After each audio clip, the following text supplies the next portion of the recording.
Ukanti kusenjalo abaxhamli besasa abakhathazekileyo bavakalisa inkxalabo malunga nokulibaziseka kokufumana izibonelelo zabo. Abanye bathi oku kubashiye besokola ukuthenga ukutya kunye nokuhlangabezana neembopheleleko ezibalulekileyo zemali.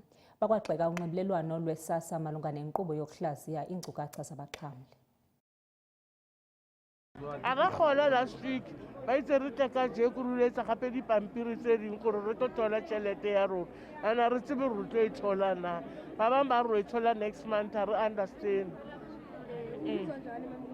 ngilambile namanje ngiphethwe yi-flu ngabe ngilele manje ngila since ekuseni and silambile ndiphethwe aboshukela nama-high blood lana into zami ibuhlungu nami thina sazi ukuthi wayesingakhoni and thina asingikhalela laba abaqashile mabaqashile abantu bazobhatala kanjani irente thina sinamapolisi khona manje mangashona manje ngingabhatalanga i-2 for 2 months ngingakholanga ngeke bazwanqwabe ngoba akufanelanga ukuthi ngijampe anytime manje bengibuza ukuthi why bangatshela abantu ukuthi babeka amatafule njengaqala ngaphandle silayine njengaqala sazi ukuthi next month basiphe 2 months allowance ukuthi sizohola or ngeke nikhola after these 2 months. Akitse mina go tla jwa ntshora botlhoko because I have to pay the church, society, everything. Le electricity ka mora ikolota hape kam.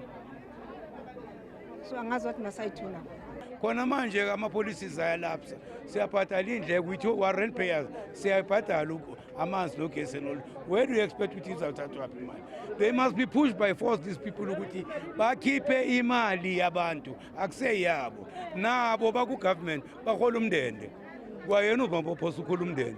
They must keep out imali yomndende yonke le bayikhonayo.